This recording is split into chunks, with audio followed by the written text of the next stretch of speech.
This video is for ushers who are serving in positions 2 and 3.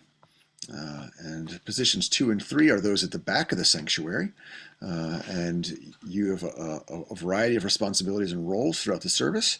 I can take a few minutes to walk through those right now. So ushers 2 and 3, you're first after you've met with your quarterback in the morning, after you've prayed as a team, after you've gotten any special instructions for the day.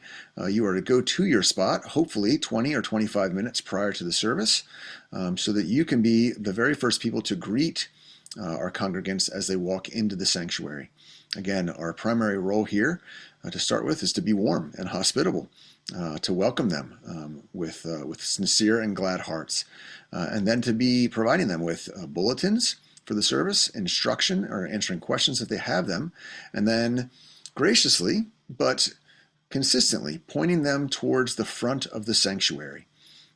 Oftentimes, people will, if given the opportunity, without any other instruction, they will choose to fill in the back rows and leave tons of space in the front. Because our congregation tends to show up en masse in the last few moments, it's critical to try and get as many people seated in the front of the church as possible. So please, be encouraging. You don't need to be obnoxious about it, but be encouraging about inviting people to go up to the front rows. Certainly the front half of the church should be getting filled from the start. Be thoughtful and communicating with your ushers who are in the front. Be aware of whether or not they have extra seats in the transepts. As people come in towards the end or as the service has begun and we've got latecomers arriving, you'll want to know if you have room to invite people to go up into the transepts or not. So try and be aware of that. Once people have, by and large, been seated and the service has started, it is partly your responsibility to make sure that the doors are closed. This is especially important at the 11 o'clock service. We have fellowship, which tends to linger, which is a wonderful gift for our community, but it means that the commons is often loud and distracting. So we want to make sure that all doors are closed at the beginning of the service, even those upstairs in the choir loft. So the quarterback can take care of those doors, but you can ensure that the doors leading out into the commons are closed at the beginning of the service. You also want to remain alert so that as people walk in 5, 10, even 15 minutes late, they're not having to find a seat by themselves. That's for you to do. Please try and do that using the side aisles. We want to avoid being in the center aisle if at all possible. Once the service begins, we want to be as invisible as we can be. We don't want to be seen. We don't want to be a distraction. We want to be creating an environment that keeps the focus and the attention on the Lord. So to that end, we also don't want people walking up and down the aisles confusedly and looking for a spot. We would love for you to be facilitating and helping them find their spot as quickly as possible. Your next major responsibility is going to be during the offertory. During the offertory, you'll be taking the plates and passing the plates up and down through the pews. This is the one time where you will be in the center, passing your plates from the center and then facilitating and going from one pew to the next pew.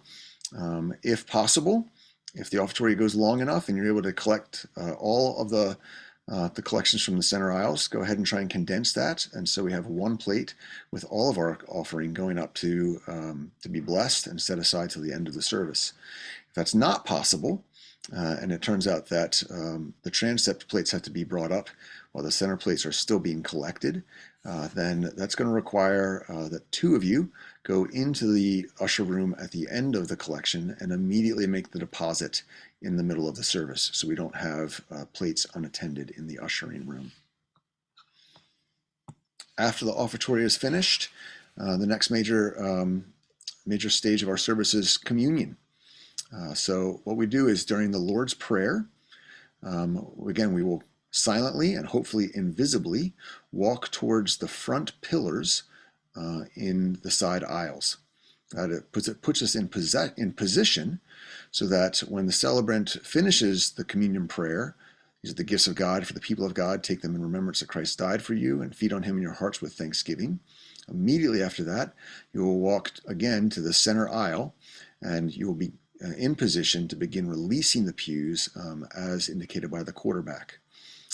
Depending on the number of communion teams, sometimes the transepts are welcomed to the front communion rail first and then to the sides. If we have 4 communion teams, then the transepts go directly to the sides and the pews can be released immediately. So check in. Typically, at this point, 9 o'clock, our 9 o'clock service has 4 communion teams, so you can begin releasing the pews immediately to the front rail, while the transept will release immediately to the side rail.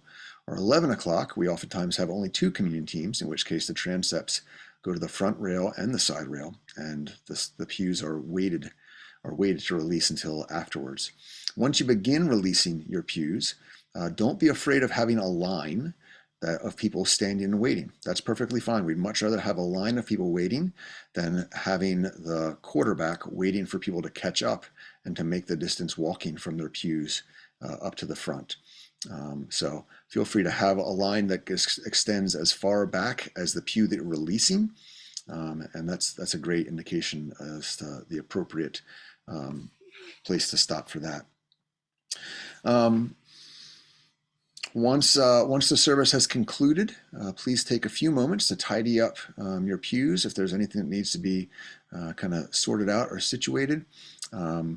Again, be available to help the quarterback make the deposit of the collection into the safe in the usher room. Tidy up the usher room, get your name tags back in place, and then pray as a team before you head out to fellowship and move on with your day.